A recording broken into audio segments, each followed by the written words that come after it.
Bukit paling hitung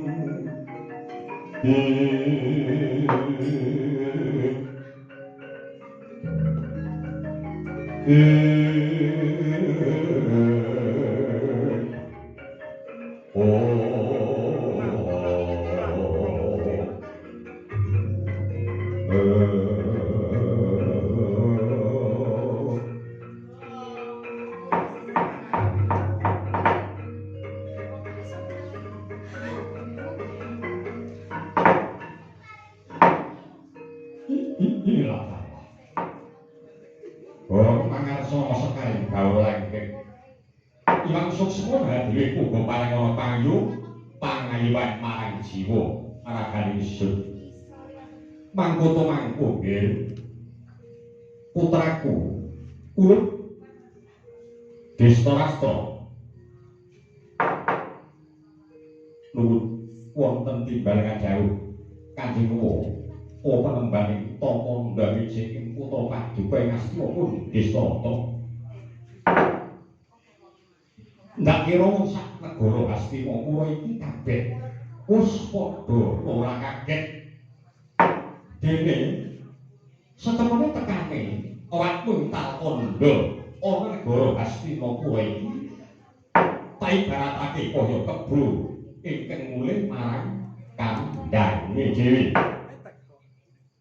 ndak ibaratake kaya kebo sing mulih marang kandhane jer sing dikaya apa nggih Destarastra sing dikaya apa negara Hastinapura iki biyen tinggalane Kanjeng Rama Prabu kang wis swarga yaitu Kanjeng Rama Prabu Sentanu Dewa ya Kanjeng Rama Prabu Sentanu Murti kula tembungku ingkang mlipir kang kaya mangkono mau aja nganti ana rasa pangrasa kang ora kepenak iki lho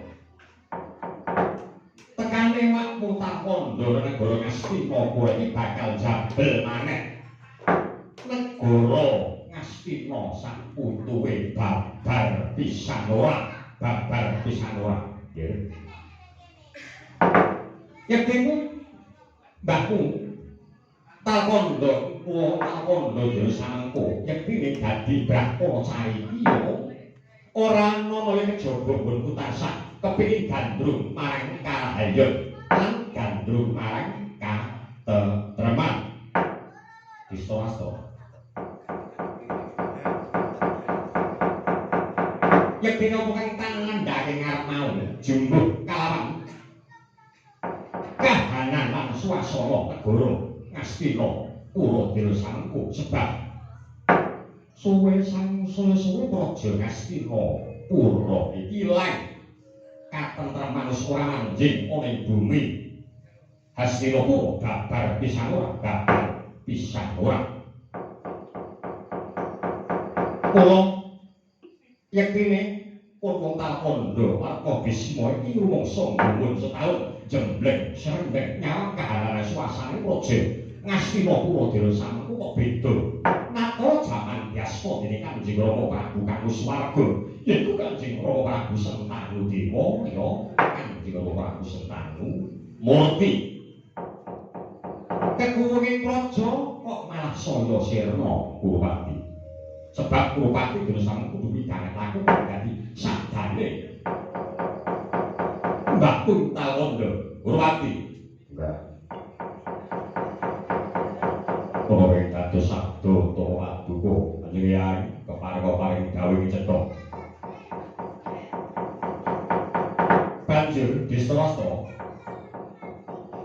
negara Ngastina ingkang setemene ndak sawe diperi Dela Samengko sirna saka Pandhu kula Ngastina Dela Samengko iki bakal sira gawa menyang endi Destarastra anjraing kang puspita kasiring samirana mrih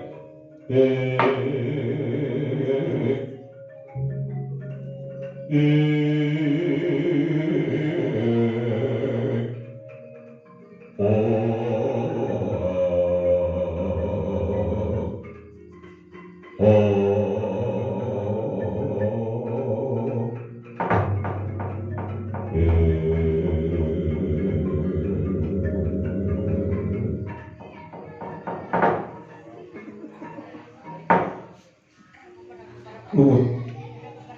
Mangkita mangke Kanjeng wa penembaning Tawanda. Walah punapa yektinipun Mas Bingan. Manipun ingkang putra pun Distorasta sang tampil pantergawuh liwat sabda tama jengandika Kanjeng ing Tawanda pramila sampun ngantos anggadhahi dirgama sangga rumbi paduka ing Tawanda paring dawuh marang ingin cetha dhateng ing torat duka pun Distorasta Owerban ilang talahong wah ing sekaring balang ya Distorasta mlipir ndak rewang muncak-muncak idune pun kowe Tawanda kowe ndak ana sepinggir Hastinapura wis mung kepengin nyumurupi Ngastina dina samengko mbok ya kaya nako jaman Ngastina biasa dene Kanjeng Rama kang Swarga Sentanu Murti ya Kanjeng Rama Sentanu Dewa nanging Distorasta kendhak-kendhake ing ngarep mau kabeh setengah jumbuh sebab apa lan dina samengko purwaga krungu kabar kang sumebar kapandhing karna menawa jeneng para jeneng sira Atmajaku Distorasta bakal lereh keprabon sira bakal lereh keprabon njur negara Hastinapura bakal sira wenake kalawan putramu ya putuku si Kurupati monggo satemene negara Ngastina Puradara Sangku dudu hak lan kewajibanmu sarta kewajibane anak-anakmu kabeh para sata Kurawa nggih Distorasta iki Kanjeng jimat sesembahan kula ingkang paduka Kanjeng penembang jimat sesembahan Madya Pada ngantos dugi prateng belahan Kanjeng penembang les ing dados karo sabda pangandika paduka kula penembang Tawanda bilih rikal mangke kula badhe lereh keprabon lajeng gampang kelenggan negari Hastinapura badhe kula paringaken dhateng anak kula wayah jengandika pun Kurupati wa penembang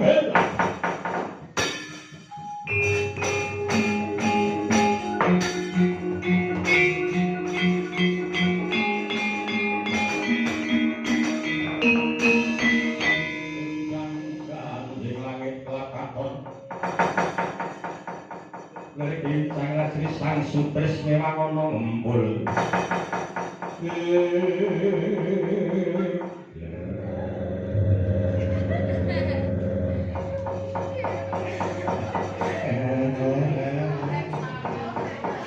saged-sagedipun ing ngiyang Tawanda menika saged ganjal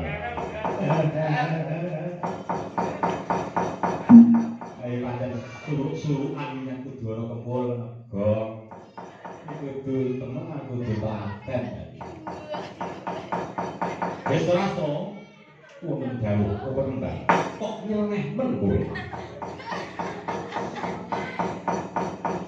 kowe paring pangandikan kang kaya mangkono kowe lereh keprabon jur kelungguhan dampar Hastinapura bakal sira wenehke kalawan Atmajamu ya wayahku ya putuku si Kurupati kok nyeleneh kowe Distorasta apa kowe lali welingi kadangmu si Pandu Dewanata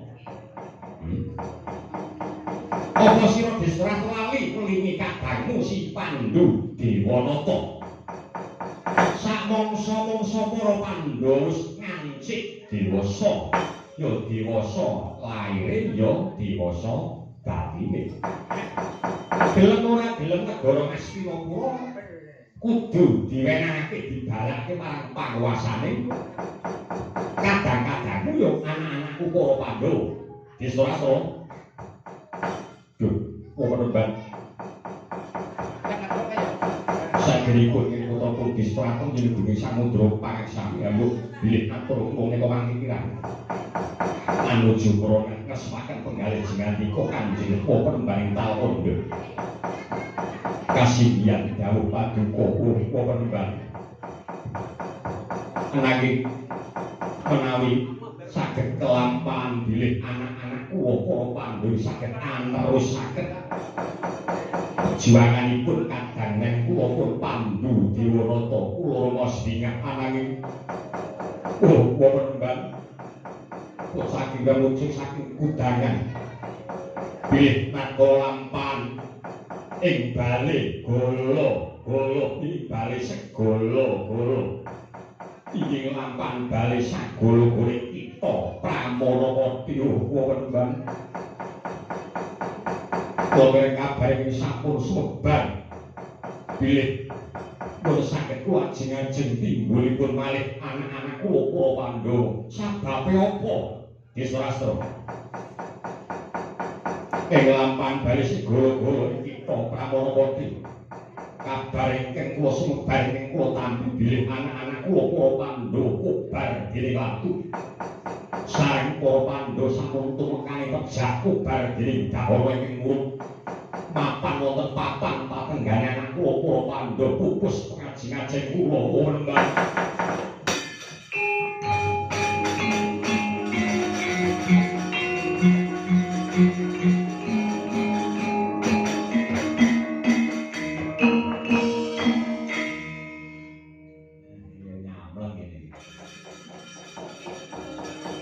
Awas kok.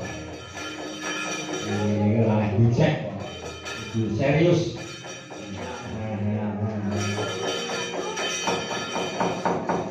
Disrastra, wonten dawuh Panembahan. Kowe matur yen to para Pandhawa ya kadangmu para Pandhawa ya anak-anakku para Pandhawa disampus tumekaning pralaya inggih Panembahan kasundian ing lakon Naka Semana ing bali sigolo-golo ya sagolo-golo mapaning kutha Pramana-Pati Pandhawa kobar dening Ratu Disrastra. Kasundian dawuh sabda paduka Panembahan. Raja Bangsaku sing kandha Pandhawa mati kobong dening geni iki sapa? Panembahan boten sanes kadang ngipe kula pun sumpan Panembahan.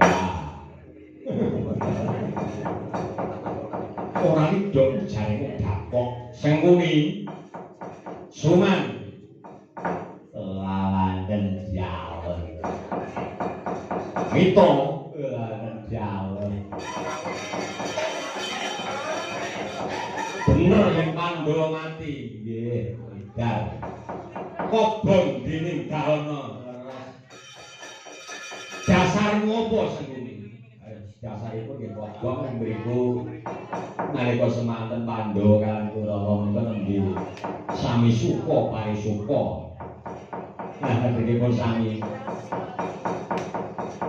marem anginipun suka parisuka para Pandhawa lajeng Rama saya manipun lajeng wangsul dhateng papan patengganipun para Pandhawa.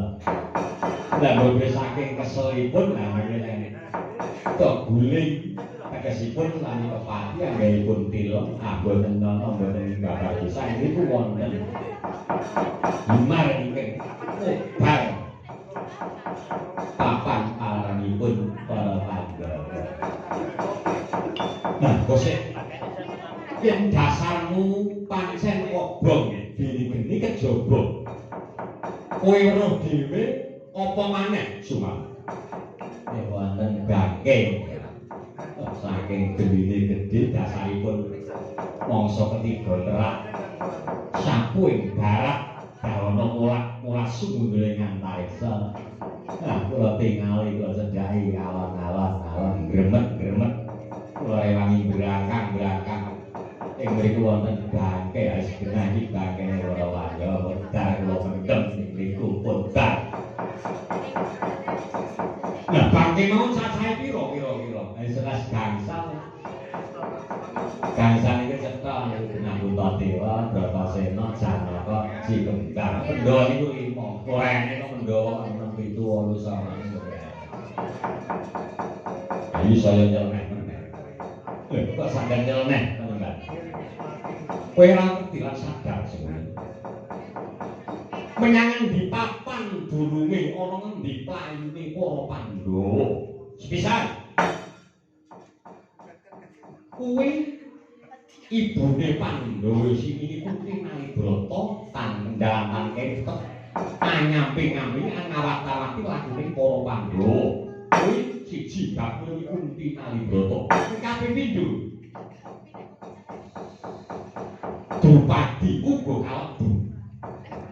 Dadi dasarmu Pandhawa kobar dening geni. Nalika semono ana bangke cacah 5, kuwi mung ngawur gawan, kuwi mung karang-karanganmu dhewe.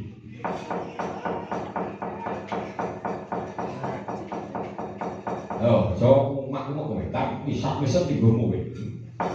Gage, tak ngomong wis ngono. Oh, nggih kula lali.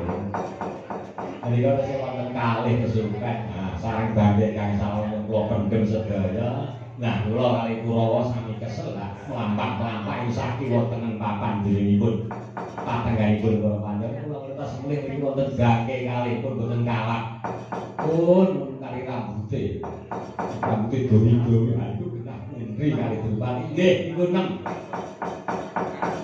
6 piye kok? 7 apa 6? 7.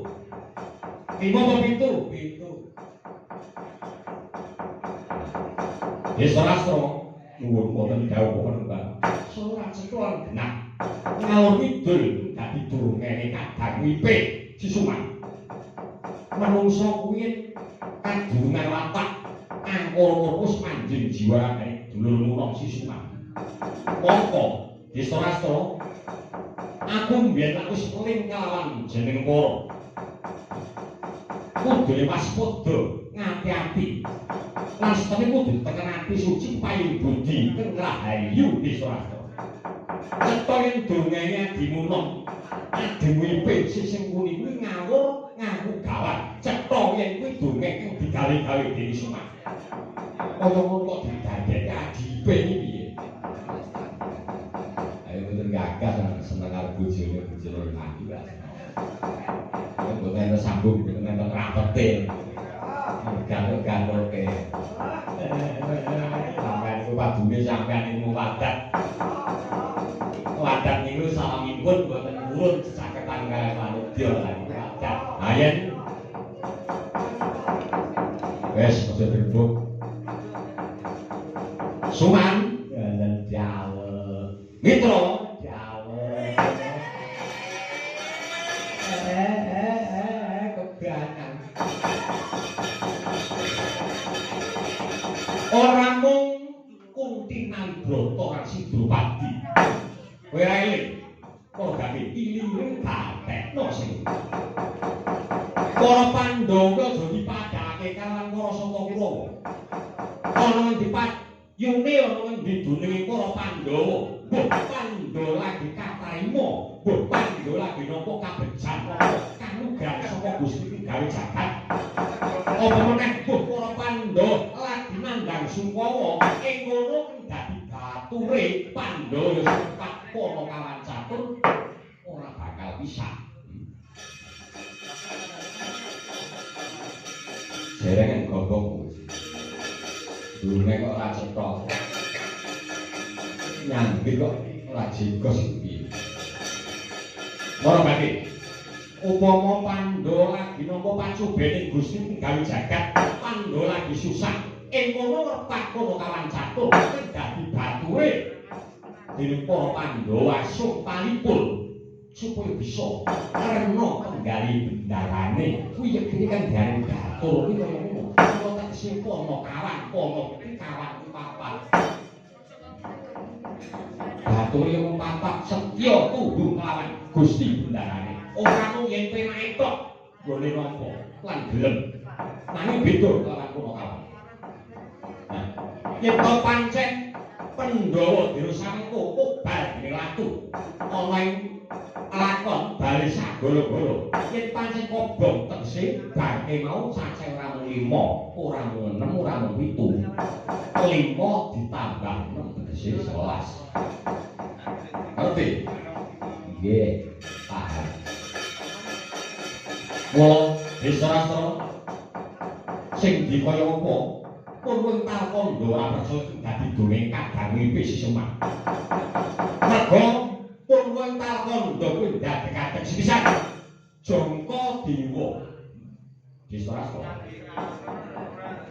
jangka dewa kang sinebut perang gedhe Baratayuda Jaya Binayu kuwi gelem ora gelem bakal kasimbangan durung bisa nguni-ngani kapan dumadine Joko Dewa Baratayuda Jaya Binayu mbok kuwi esuk upama esuk wayahe jam-jam pira upama solan jam pira kuwi durung nguni-ngani udah Joko Dewa kula yen to paten Joko Dewa bakal kasimbangan tegese bakal ana kedadian perang gedhe Baratayuda Jaya Binayu antarané Pandhawa kawan Kurawa mongko iki Joko Dewa Baratayuda Jaya Binayu durung kelakon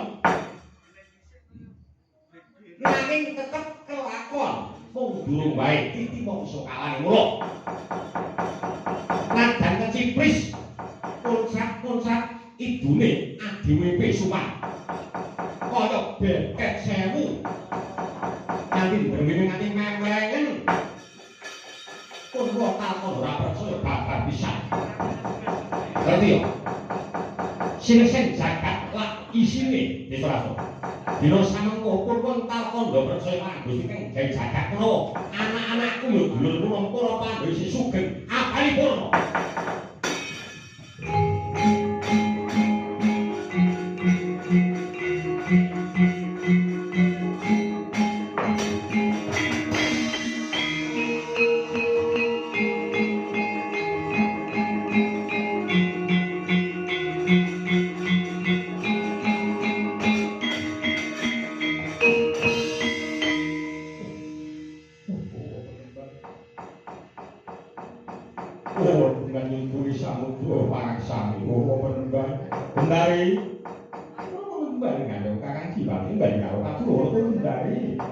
aja kemayu yo. Mapan bengi kowe aja kemayumu si bener dhisik. Mun ngene sak ndawo kan sing dibali sak ndawo. Kon ndawo menapa Kakang Dibali? Lho. Rungokno kuping budan. Ngireng ora kowe. Kenapa? Dawuh sadane. Kok wental padha sakek. Gendari. Ya kaya ngene kerkasan iki bojo kang duwe cacat ing paningal kendari. Jebule nggonku duweni cacat paningal. Dene kodaya dienggokke niwoneng ora krasa. Jebule kabeh mungsuh mereka dalang adimu. Sisuman. Gendari. Aku benak wis keling kalawan kowe. Yen Kurawa wis ngancik dewasa, Gendari, aku titip Kurawa kuwi takon mulang muruk. Mulang nuntun marang dalan. Kautaman dalan kang diridhoi dening Gusti gawe jagat. Ora kok diulang kelawan tuntunane setan, tuntunan iblis, ya dulurmu. Ya diwipe si Suman, Gendari. Nyuwun pangapunten Mbak. Sareng padukan jenguk penemban paring dawuh kados pekaten bilih. Paduka dawuh menawi para wanda dinten mangke maksud gesang. Apaipun pun ayomi dening Gusti gawe jagat. Penemban. Kula boten maiben boten gubris wonten tetembungan sabda Brahmana Pandhita Raja Ratu mengko badhe kula tercek. Badhe kula bilat malih itu kula. Penemban. Kula boten badhe amini suda anak kula Purpati dados ratu Narendra wonten ing Ngastinapura. Dinten mangke Ngastina badhe wangsulaken malih dhateng tangan-tanganipun anak-anak kula para Pandhawa. Penemban.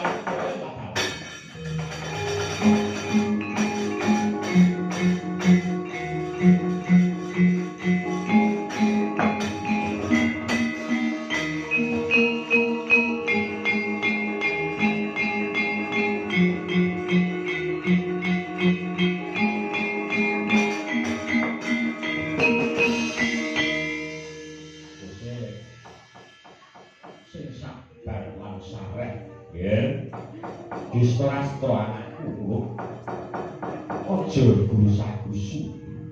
Upama kelakon lan sida jeneng sira Kisrastra. Jabel dadi sadame. Kowe kepengin menehake negara Ngastina. Panguasane para Pandhawa ing sekali sira bakal angin suda kalawan putramu ya wayahku ya putuku si Kurwati. Iki ana dalan kang prayoga tegese yen to nganti sira Jabel tindak kala ing wong akeh ing atase ratu-ratu nuhoni tembung sabda Brahmana Pandhita Raju aja eman-eman Kisrastra angaturaken dene panguning tanpa pamit naik padukan jing wontal kondo saged paring damar lajeng dawuh pamanggih paduka Kanjeng Panembahan kados pundi Panembahan Kisrastra ngene iki ana rong perkara Wiripun pisan gelem ora gelem negara Hastinapura disigar semangka tegese ing separo kanggo kowe lan dulur-dulurku Kurawa kang separo kanggo kadangmu ya anakku para Pandhawa.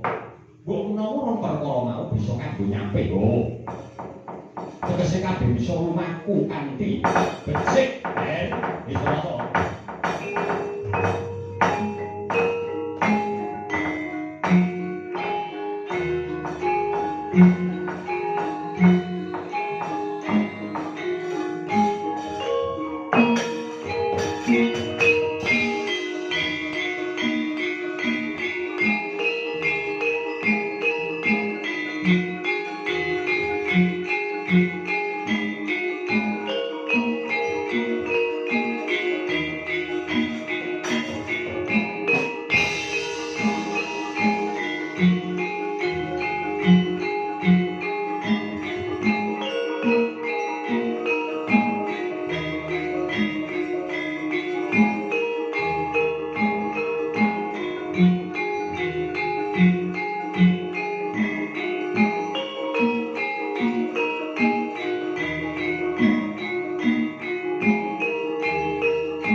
Iki kok rasane ngantiku kok beda sajak ana dayoh.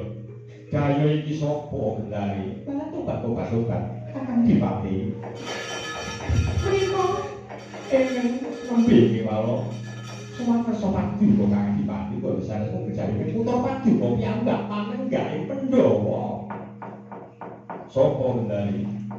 Panenggahe Pandhawa putra paduka piyambak putra putra iki. Bratasena sinuwun Bratasena tak ting-ting-ting.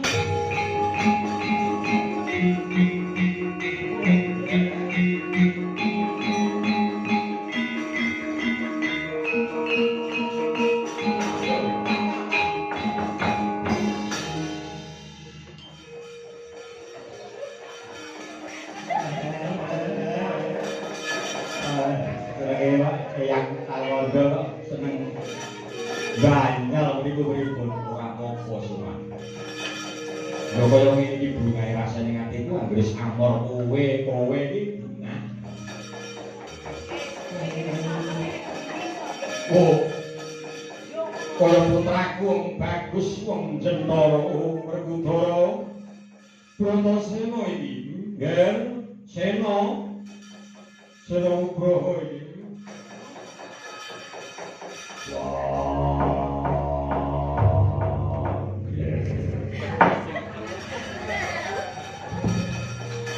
Iya. Setelah-telahmu aku anakmu penenggak Pandhawa Bratasena. Ya niku durung sowan Prabu ngersani Paduka. Wis aku. Syukur munjake alhamdulillahirabbil alamin kuntu marang Gusti Allah Subhanahu wa taala Gusti kang gawe jagat nyatane piyuh-piyuh masih sugeng paripurna lan ibumu Kunti ana ngendi dulurmu Kangka dulurmu Janaka lan si kembar ana ngendi Bratasena ora perlu aku minangka dadi wakil dulur-dulurku para Pandhawa kabeh tekaku ana Ngastina iki sepisan. Aku mung kepengin nyosokake kabar kang wis megar. Nyatane yen to kabarku kang wis megar ora papan ngendi wae jare Pandhawa wis tumekaning pati obot Dirgawara. Yektine Pandhawa sesu ngapari para pinayuwane Gusti karo jagat tegese. Kabar kowe kabar kabar mau jaga ditompo Pak Kisrastra waduh iya wis bisa maneh awakmu ora bakal percaya marang kabar-kabar kang ora genah kabar-kabar kang ngawur gawat wis sawijining kabar kang diarani tembung jaman saiki kabar buah mboten buah itu buah oh iya syukur iku lan dulurmu Pandhawa sesuk ngapari warna Bratasena. Iya, kula kang iku. Aku go ngaturake penuwun, menawa kabeh mau. Ora ana jowo antuk donga pangestu ing Kisrastra waku. Nyatane ora lakon bali sagolo-golo. Nalika semana makon ing kutha Permarawati pancen Pandhawa diundang dening dulurku kula dijak. Kandha winodar suka mangan gedhen, omen-omen gedhen, wedangan gedhen. Diwene apa? Profesor Sumur ngerti-ngerti Pandhawa padha turu kepati banjur Pandhawa kelir padha dahar guling. Ngerti dewan karo kantor gedene sumundul nganti sumundul ngareyak. Untuk kanugrahan kaewaning jagat ora nyono iki kabar pisan ing kono. Para Pandhawa bingung lho. Nang ndi playune kabeh dulur-dulurku tak gendong kalabu ibuku Kunti Kalibrata supaya aku bisa metu saka kobaran geni. Ana kaewaning jagat kang kawasa iku ana sawijining pitaing yo wujude kewan. Kewan apa, Ger?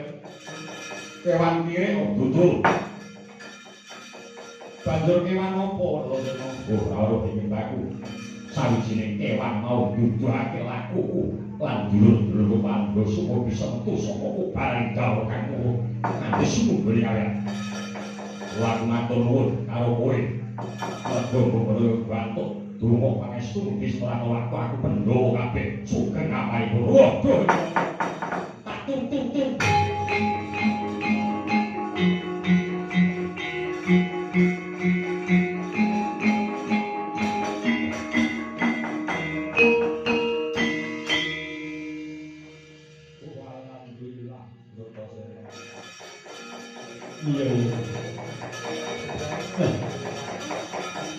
Ngene ya kok menawa saka pangrasane pakmu bae kebeneran ya sira Bratasena dan sira ora nganti bunuh Kunti lan dulur-dulur Pandhawa ngadeg ana ngarsane wakmu Kisrastra ora dadi bab malah kebeneran piye karepe Kisrastra waku Bratasena mumpung sira bali ana negara Ngastina tersih.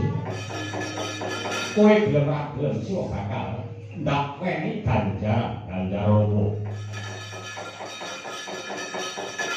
Ganjarane pakmu Distorastonku kanggo mukti Mokolwati Gaudha sira lan dulur-dulur kabeh. Para Pandhawa ya ganjar apa kabeh aja printamene ndang ngomong wae.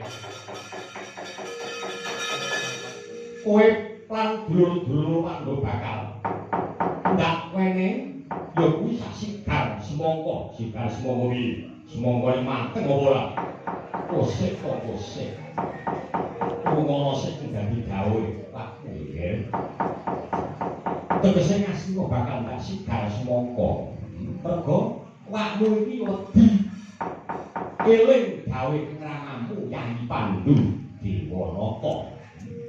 Biyen pancen bener gawe Yai Pandhu kentong tuaku ya bapak. Sak mangsa-mangsa Pandhawa diwasa kae batine Ngastina kudu bali marang panguwasane.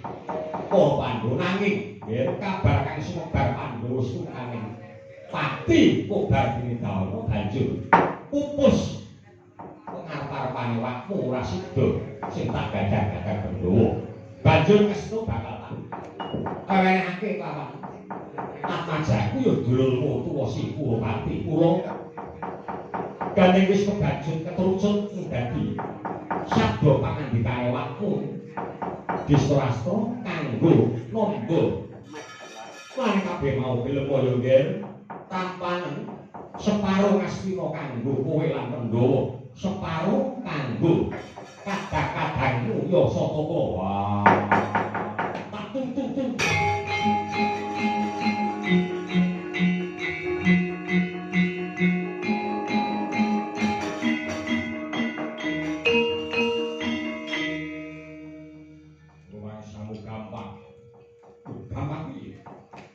Yen to sira Distoratra wakku bakal menehi separo Ngastina kanggo Kurawa, separo kanggo Pandhawa. Apa dikira aku geleman?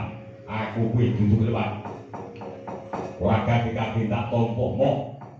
Apa meneh mujite Ngastina diparo ora butuh Werkudara tekaku ora bakal njaluk warisan di bapakku babar pisan ora. Iki duwetmu proses ben ragu blis. Aku tekaku ki wareng arep warisan ora bakal jabel maneh. Aku mung kepengin ngabari Wento. Pandhawa wis sugeng ngabari Purna. Wis kuwi tok. Kosek to yen ngono yo ora penak. Karo iki yo yen ngono. Yen kowe kepengin menehi ganjaran wenehno liyane Bratasena. Pandhawa kepengin mukti Mokolwati mboten kuwi kudu gelem.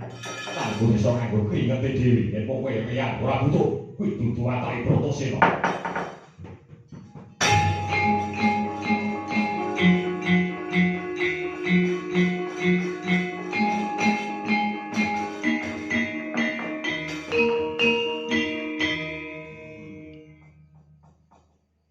Ndari ngono gawe ngono. Tidak apa senenge Pandhu Dewanata apa maksud sugeng nyawang anake kaya ngono lho Bendari. Werkudara kuwi sajeki karo sapa wae ora duwe ganggo pemeneng tata kang mlipir dasare ya kaya ngono iki mujine si anakku Werkudara tantek dengaling-aling. Yen ngalor-ngalor yen idul kuwi watake anakku si Bratasena. Pandhu upama sira masih sugeng kuwi nyawang anakmu kang kaya mangkono pinuntut marang dalan kebencian, pinuntut marang kautamaan. Oh, sira kang wis panjenengan kaswargan jati Pandhu. Beda anakku Kurawa. Ndari iki anak akeh satus. Wong nglairke kaya wong mensret. Praten foto itu 101 orang sing patah apa meneh anakku sing Dursasana gedhe dhuwur. Senengane joget iprah kok ora ngerti, nut ora ngerti, sekaran ora gak iprah. Kok kesane lan. Wedi wajib apa? Wis sase seneng kok, sase seneng kok wajib joget lagi seneng kok. Oh iki yo anak sampean kok. Beda sampean iku kok kula kali kok. Lah iya ngomong rabene. Iki kok Bratasena Iya, wis ora tau aku. Ngene. Yen sing iki kowe dimragel kudu bisa nampani dadi paring. Bawowo. Kae ana wujude bumi kamardikan to bumi mardika. Wujude sing alas gong liwang-liwu. Mora kabeh mangsa bara wujude bumi mardika alas bumi liwang-liwu mau. Babatana gandanana. Mengko wis dadi wujude negara mangsa bara. Kanggo mukti sira lan kadang-kadang yo dulur-dulurmu para Pandhawa Bratasena ora butuh.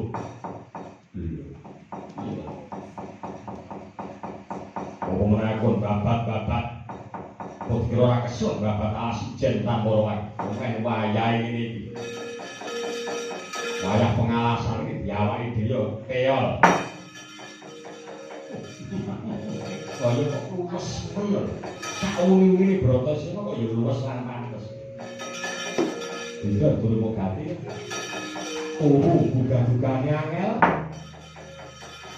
Mosok kok durung gati anake buka kok dadak sedake motor sedake kamare begas. Gedet-gedet.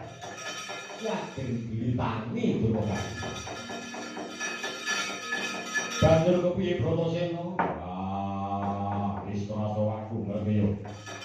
Yen to pancen iki mengko kedadian lan kelakon bumi kamardikan bakal ndak dapat nang ideping tekade Bratasena kuwi dudu peparingi Disrata aku.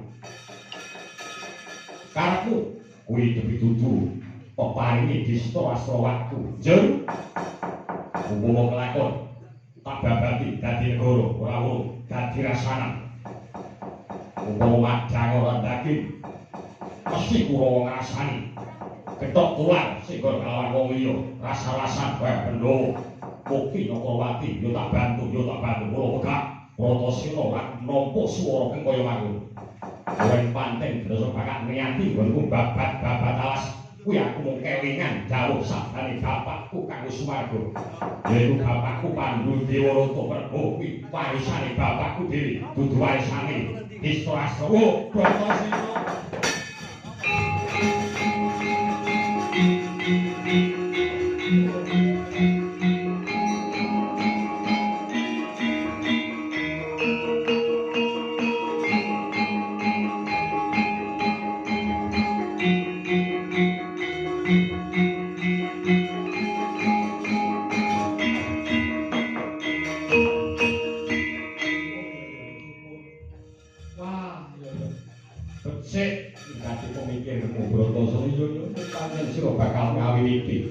Babat wujude bumi mardika kang yen kira-kira kowe mbutuhake probya kira tak sumbang bola-bali wis tak ngarep ora aku ora butuh sumbangan iku bakal ayahi dhewe karo kringetku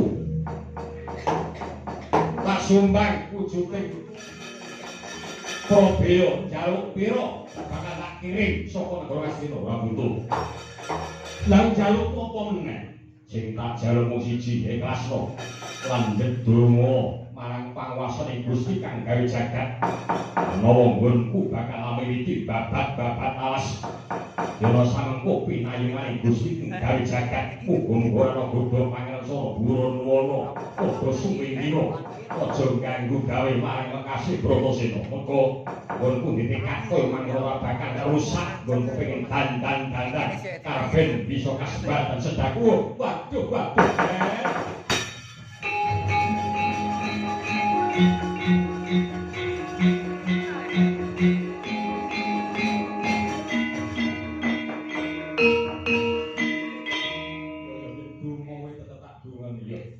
muga-muga kalih sing rebeta Bratasena dijabahi dening Gusti gawe jagat.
dina samengko.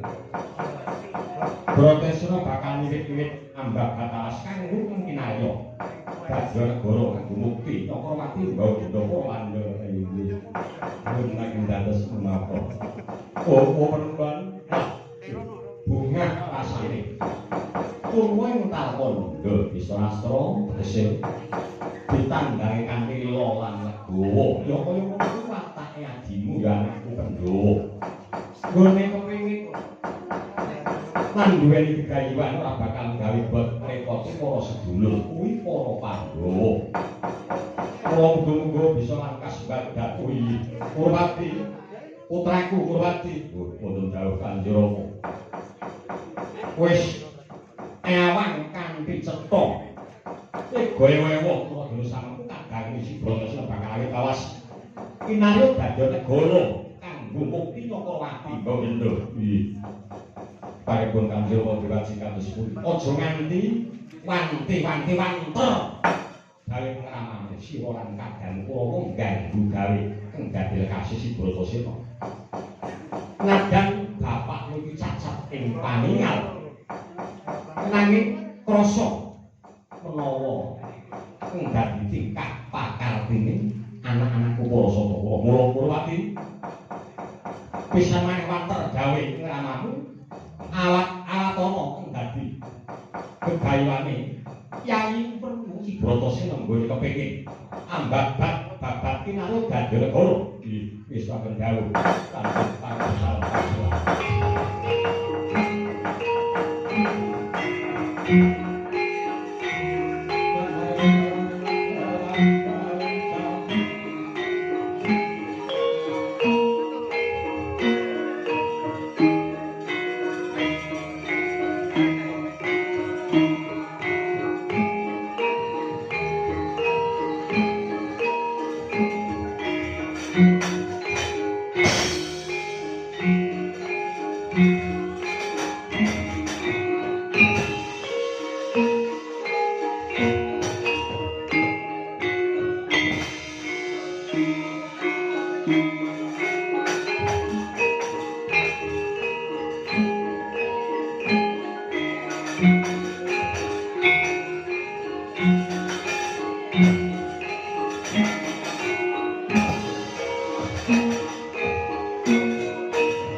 sip. Nah, jono obat-obat. Iya, Mak. Gel. Apa-apa. Anakku sing ayu dhewe, Gel. Sikus. Awak-awakmu yo. Obat-obat. Ini tanpa kowe ya nggak bisa berjalan lho, Bos. Ala apa? Lah kowe ya sing masak, sing seksi repot. Dan teman-temanmu. Iya. Tapi acara ora asul apa to? Ora iku yo wong iki PTK yo mung glagen. Iya. Sing biasane iki nawai dhewe iki ngendang, lah iki genti apa foto aku kendang ono ngiring ono. Lu kudu bisa-bisa kudu ngono. Nek dilatihan ngono sok angel. Iya. Wis pokoke matur nuwun. Iki nggone awake dhewe glagen wis disengkuyung kabeh. Ya. Pisan sing kagungan dalem bahkan sak keluarga uga didukung sepenuhnya kelawan bapak kali ibu para wali songo. Ora pun songo iki luwe. Bapak ibu wali murid. Iya pengramane kan ibuke anak-anakku kenabu di kabeh. Padha kompak dadi siji grup kabeh. Ben iso nglakon ngene glagen. Lah momen iki dipaske nggon momen sing prayoga ya. Wis dingendikake dening Bapak Ketua, Bapak Sunarto SPD Hum. Maus menjiwaken wawancara mriki ya kuwi ngerti HWD. HWD kuwi sing Hari Wayang Dunia. Mergo wayang kulit khususnya wis diakui dening dunia.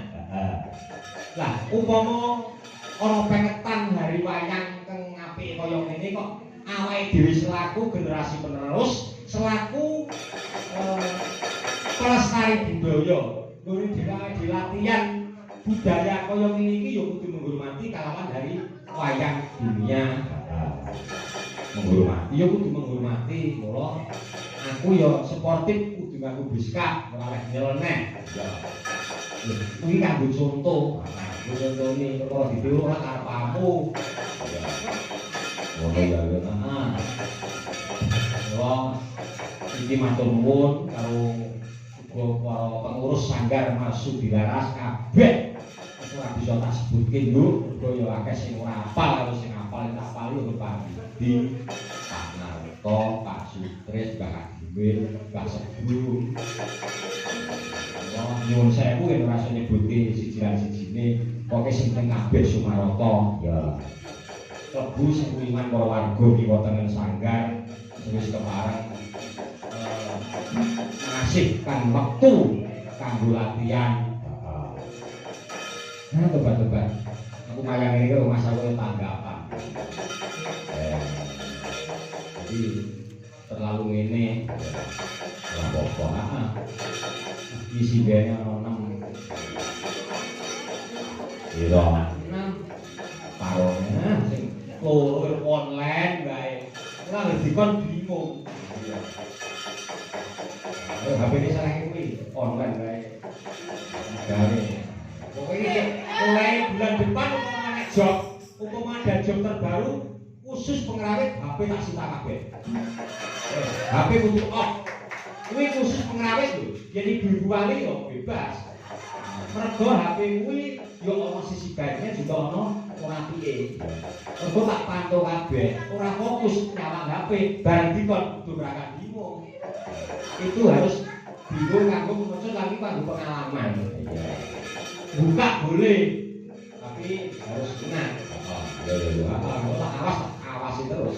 Jadi nanti disiap, dodok, dados, bingung. Berarti dia nggak fokusnya kalau online. Apa ibu intermezzo ya nih ya. Yuk kenalan yuk. Bisa. Ini begini ya, ini pun bapak juga karena aku ya tuli binar ini jangan gujen-gujen. Kenalan karo presiden. Ayo, iki dhewe kan. Urut dari sini. Nama, alamat, jika masih sekolah di mana, komplit. Kalau perlu nomor HP. Wah, sing nanti barang ngerti HP nomor terus kuwi bintange ngene iki lah bintang. Saiki ngono pengendang orang harus bingung. Ayo dipegang 1, 2, 3. Iya. Assalamualaikum warahmatullahi wabarakatuh. Waalaikumsalam. Perkenalkan nama saya Alika Dwi. Saya ganti ora tur ketepangaken nami kula. Pangaken nami kula Alika Dwi Nafisa. Sopo? Alika Dwi Nafisa. Nafira. Nafisa. Ya Nafisa. Ya, tapi ku ngerti. Dalemipun telaga. Dalemipun jago aja dalemipun. Dalemipun griya kula mriko. Oh, makhluk ana ndak apik kuwi timbang. Ayo. Dalemipun pundi, Dik? Telaga Kidul. Ulu kidul. Telaga. Oh, lah kuping kula disuwak. Lah pinginku ya ulu kidul kok. Telaga kidul lho. Oh. Telaga kiran niku. Inong. Wah, kok inong kok nggih. Nggih. Kebak. Oh, enggak bulus. Iya, enggak bulus. Lah cek sing jelas, enggak mungkin. Telaga Kidul Lebak Pracimantoro. Oh, gitu. Dusun Telaga Kidul. Bisa Lebak Kecamatan Pracimantoro. Masih sekolah? Masih. Kelas pinten? Kelas 9. Saya aku 9 10 bingung. Kelas piro iso piye piro? 6 kelas 3 3 SMP. SMP mana? SMP 4 Pracimantoro. Ngono diaji sekolah iki. Oke. Digeser iki, lah iki. Nah iki Niken Salibri. Ya saya. Nama, oke. Ya diperkenalkan nami kula Marsanda. Alon-alon. Sing seru alon-alon. Nami kula. Nami kula Marsanda. Marsanda. Puspita. Nama panggilan? Kakak. Sekolah lama. Oh iya mungkin. Kula saking Oh jadi sekolah pindah di sekolah teng SMP Negeri Sekawan SMP Pracimantoro. kelas Kelas 3 kelas SMP. 3 betul niku. Nggih. Beda kelas boten. Tiga. Ya jenengan kelas apa? A B C D E F G H. 9. Ya nah itu apa nih? Oh berarti aku zaman itu A B iki ono R ono O. Nah ini selain di ini. Ini SMP 4, SMP 4 ke SMP piro? Kula SMP Kali. SMP kali itu kelas toh. Nggih. Nama? Nama Junisa Salsabila Nuhari. Salsabila Aulia Kusumawardhani. Wah, ngone. Ayo, nama panggilan? Jadi mau Alika, ini Caca, ini satu berapa siapa? Bella. Bella, Allah. Musim duwe wae, Allah. Jawab dhisik. SMP 2 ya? Nggih, SMP 2. Berapa kita tahu nanti kok, Mbak? Berapa? Kita tahu misalnya. 6B. Ini kan lulusan sakit isi. Nggih. SMKI terus ke isi. Nggih. Oh, niki anak-anak kula niki calon SMKI waktu itu kok. Amin. Ini wis kok sampai Jadi kayak terus nyekel wayang kok suan dewi aton manggung.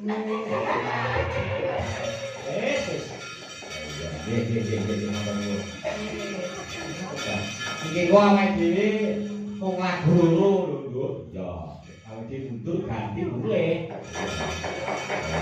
Iya. Iki nyarati. Yo. Dalu menika dipun rawuhi nggih Bapak Kepala Desa Bapak. Juga musuh tiga padu sepote ketoprak yuk siapa sih? Wona oleh bingung. Juga nyambut Pak. Oh. Monggo juga pinanami Kak. Gocek-gocek yuk.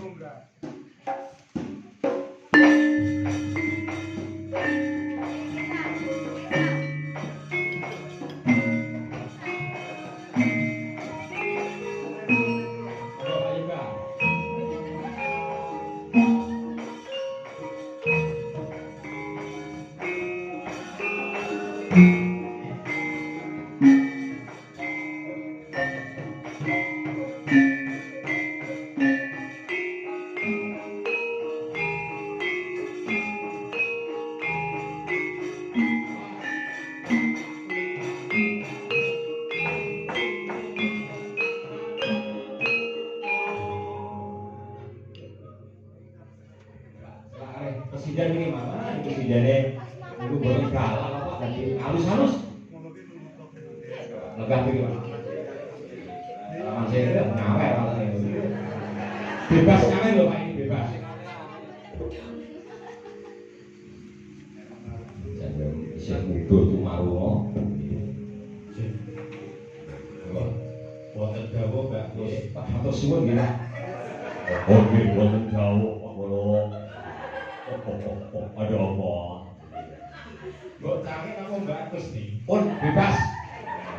Ya ini bagus. Kowe aku soal papi aku mbok wis. Nggih. Nah, matur nuwun nggih Pak Yuka, usaha Pak Tenggani kula lan anak-anak kula saking Sanggar. Nggih, lah menika pengajaran kula anten Pak. Biasanipun napa estunipun desa Gedhong menika panci nggih kesenian utaminipun karawitan kados pedalangan lan mungkin nggih para muncul saking Sanggar Mas. Menika pancen terkenal terus kesenianipun terutama bab karawitan menika Gedhong menika pancen luar biasa. Dipuji wanipun nyuwun ngapunten. Kapan Bijang tampil wonten balai kelurahan? Waduh, pancen itu harus wah niku endah viral niku nggih. Wah, balai desa Gedhong. Nah, Gedhong niku boten bisa. pripun? Gedhong niku kelurahan. Oh, nggih kelurahan. Kelurahan Gedhong. Nah, tampil teng balai kelurahan gone sing boten Oh, ngampun. Nggih. Wah, jalan. Monggo tetrogo foto masalah ya, Pak. nggih. Mungkin Gedhong Festival jilid 3 Gitu. tahun 2016 nggih. Jago nggih. Nggih. Ini dibet kok nuwun ampun wengi Pak iki. Wong guru panci nuwun kok ora yo oleh. Ya. Kados kala tindakan dalam Magelang apa dalam Sleman. Wah, ternyata diundur. Oh, diundur. Ternyata tanggal 8 bukan tanggal saniki. Ya alhamdulillah sampai rawuh. Alhamdulillah niki saged silaturahmi kali Sanggar Maksud Dilarang. Nggih. Wong kula nggih niku nggih MMT. Nggih. Niku dados penasehat. Wah, elok lho lagi. Penasehatnya tukang maido. Pak kula nembe bidang menika, Pak. Saged pinanggih kalih. Nggih. Lah kok bapak ngeten iki kula niku nggih warga mulian lho, Pak. Oh, Nggih. nggih. Tlaga sakula ten niku Pak niku paris kabeh kalih kula. Apa meneh lor tangga ketan. Nggih. Nggih, ngeten. Bagus. Nggih. Nggih, atas nami pemerintah Kelurahan Gedhong matur nuwun sanget apresiasi dumateng Sanggar Marsudi Laras Lingkungan Tangerang ingkang sampun ngawontenaken kegiatan pagelaran wayang kulit dalange Dua kali niku. oh nggih Kula Mugi mengatur. Mulan Sudaryanto dalam kondang sak Kabupaten Wonogiri Gunung Kidul Sleman Bantul wis Ya tuh, dasarnya yo TikToker, ayo dong. kalian dalam imut Ki Haryo Given Erbianto. event Tambah Haryo ya Pak. Ki Haryo Nah, event itu Erdianto. Erdianto pun tepuk tangan kagum. Kalau ini sakit meraih juara kedua tingkat kabupaten Pak. Itu keren itu. Luar biasa ini mugi-mugi dosa tahun mengke Mas Given pun dados dalam kondang Nggih no. Terus ini nggih bangga sangat di era zaman saat ini kan zaman TikTok zaman YouTube niki sindene nggih pun dolanan TikTok niki kandhane tapi lare-lare tasih semangat nguri-uri budaya Jawi semangat latihan gamel semangat latihan wayang terus kula sebagai pemerintah Kelurahan Gedhong bangga wontenipun Sanggar Maksudi Laras Lingkungan Tangerang. Tepuk tangan kagem adik-adik Sanggar Maksudi Laras Lingkungan Tangerang. wah niku lucu Pak. Upami latihan yang kersa piyambak kaya latihan yo jenenge nggih lari-lari anak-anak iki. Yo nyentuke yo sok gregeke. Nggih, Pak. Lucu. Lah iki nggih enten wayang latihan enten sing main game, enten sing main TikTok ya. Ngoten niku dari wong. Tapi kurang diusul iki. Nggih, Pak. Nggih, niki kedai kan iki zaman modern. Pak. Zaman digitalisasi. zaman media sosial, media online. Tapi kok Sanggar Marsudi Laras mboten gadah akun TikTok iki. Mboten gadah akun YouTube. Kersane langkung terkenal, langkung mendunia. Guteng iku mung liwat Tapi akeh pokoke guteng iku. karena mboten anu Mas Boten mboten paham ganteng ngaten. Nggih. Nggih, iki kula tak derek umbruk ya. Oh iya PKE. Ayo wae. Mongso gede tambah-tambah. Iku dimonge santai. bendara kersane minggah panggung seperti manuk dadali sae wae. Bagus, Pak Pelindung apa Pak? Napa diparingi bagus napa Pak Pelindung? pokoknya cocok karo sepote manuk dadali. Nah, yen manuk dadali sepote manuk dadali, kok sing nyandur alus ora dadi. Kok pilih Pak, sing munggah panggung Pak. Nggih. Bagus, bagus. Mana bagus? Bagus, ini ada gabung dari Pak Yuga. Yo, bagus. Rene tuh, ini yo, manuk dadali siap. Tunggu, ngono. Ji, ro. Yo.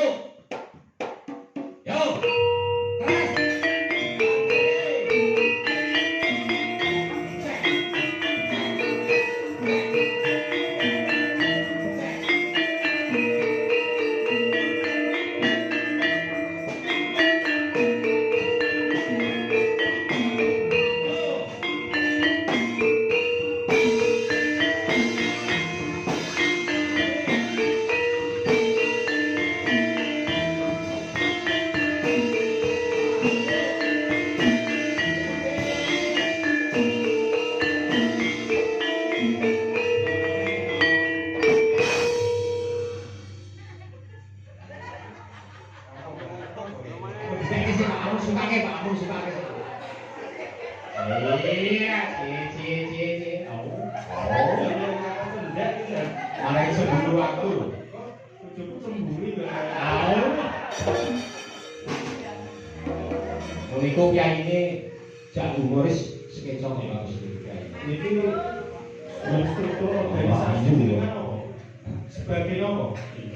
Tukang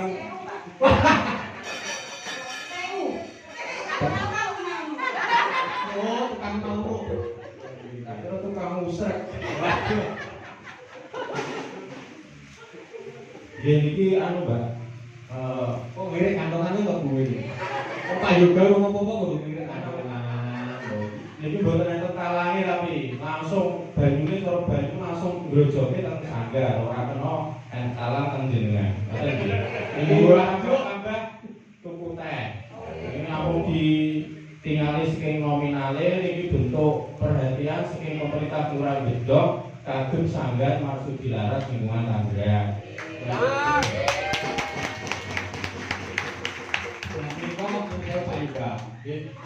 Wonten satunggalipun program menika sampai sekarang belum terlaksana. Kulo kudu Pak Ibu lan Jati ini bingung. Ada kendala sedikit.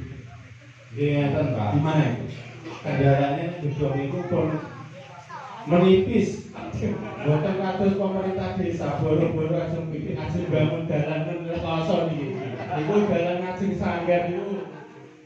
Insyaallah 2019 mungkin bulan April malah kita tekan dalan mboten napa. Terus mungkin tahun 2026 bulan April mungkin dalane ya ora ketan 30 meter mungkin dicoblok. Niki ngajeng Sanggar kalian mungkin ngajenge Pak Tego. Nggih, mboten satu ruas tuntas. Pokoke sing rusak-rusak kersane mboten perkoso nek dilewati. Lah iku nembe piknik teng Tlaga Wina. Kan mawon niku etan pundi mojo nika Dewa Dewa terus nang. Oh, Dewa Dewi. Malah nyuwun niku do njaluk Dewa Dewi kok. Nah, punika. Oh. Oh. Nomor ini jenenge sik padha kok. Nomor. Ya, zaman saya itu cash. Kuiris kertas. Ketelan ya. Terima kasih buat Bapak Kepala Desa. Atas perhatiannya kepada Sami-sami. Marsudi Laras. Romah terus Gusti Allah yang balas menika. Nggih, ngoten nggih, Pak. Siap, matur nuwun. Dadi nembang apa apa? Wakil mawon. Wakil Oh, mawon. nggih, siap. Bagus. Ayo. Ya pengen sawer ora. Iki sesat gitu. Ayo.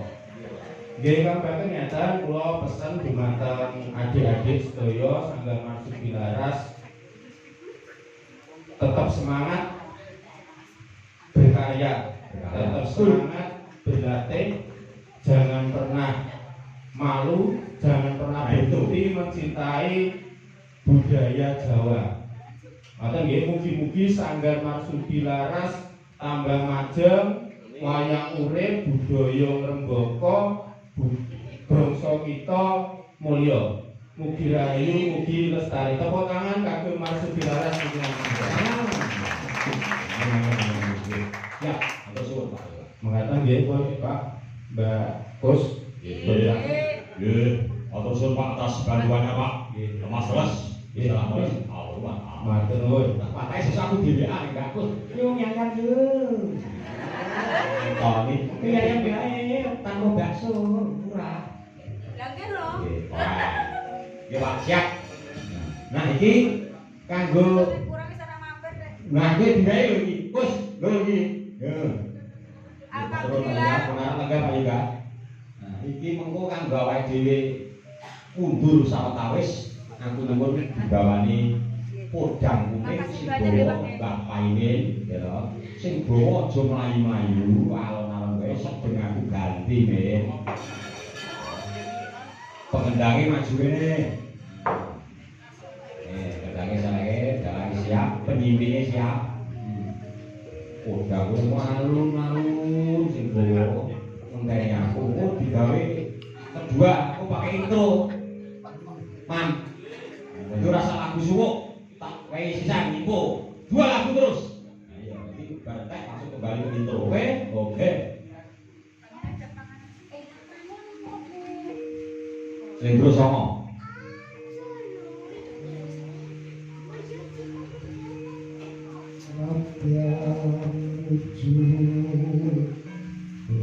Besok. Apa ini masalah panik? Sokong balap negara no Daud kurang wait terus Daud hah? Iya? Oh wes Lintas. Kaca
Alhamdulillah saged kepanggih wonten mriki.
Lah mau wis konsep apa urung saka omah.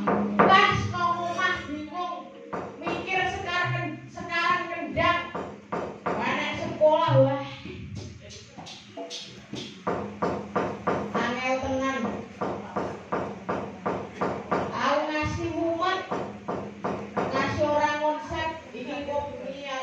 iki. Yo nikane jenenge wong anak sekolah. Aja nyerah. Kowe aja kalah karo oyot. Oyot kae arep gaweane ndoto silemah golek banyu. Ning nek wite wis gedhe, wohe seger-seger sing dilem ya mung wite karo wohe. Ora ana sing oyot. Wah, ndak jangan kowe iki. Ya wis.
Lajeng wonten Banjarmasin Bendahara siki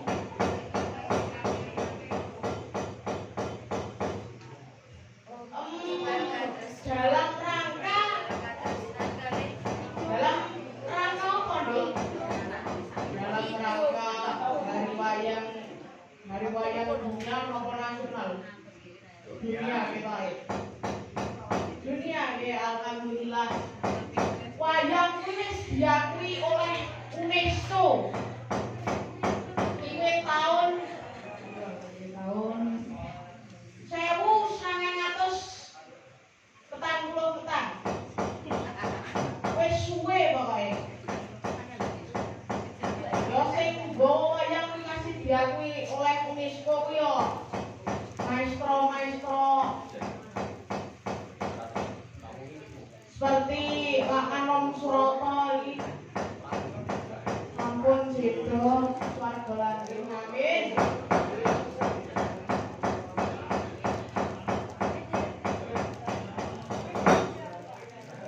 Nah, lagu selanjutnya Kidung Wahyu Kala apa Mas? Kala apa ya? Aku request sing nyanyi ke Nandang Mas. Kudu iso. Ayo Nene. Wis kok Nene. Dalem. Menika wonten request saking sing damel rujukan. Bener nika lagunipun Nggih. Itu Wahyu Kala Sebo ingkang karjanipun Mas Kenan. Tapi menika mangke dipun bantu para presiden. Nggih. Tiga-tiganya siap, harus siap. Kalau nanti angkatannya belum diangkat, kami siap angkat ke Mas Kenan. Ya. Mungkin Bapak Kenan itu ya sobone turun sanggar, turun aku dipet. Itu ceritanya Mas dipet bareng gone latihan dalang. Ini iku ora iso dadi. Nah, yang ini lomba daging lingkungan. Lah wong Jumini guyu kok lomba wis guyu sik kok. Bijine 100 ya. Iku lagu Kidung Wahyu. Pokoknya ora oleh ampun-ampunan. Jadi segini iki harus kita semua tuh sama. Yo, tidak apa? Spotirin to, Pak. Spotirin. Spoti. Gagali. Belum nanti seperti ini betul aja. Pun mesti dan mawon. Jadi dari kenan jadi. Karena bagus. Saya ini Tenang, Ren. Tenang, sini. Sini, tepuk tangan buat Mas Budi. Oh, berumur api guys. Harus sportif. Itu masalah. Iya, namanya latihan. Oke, siap. Kidung Wahyu Dados.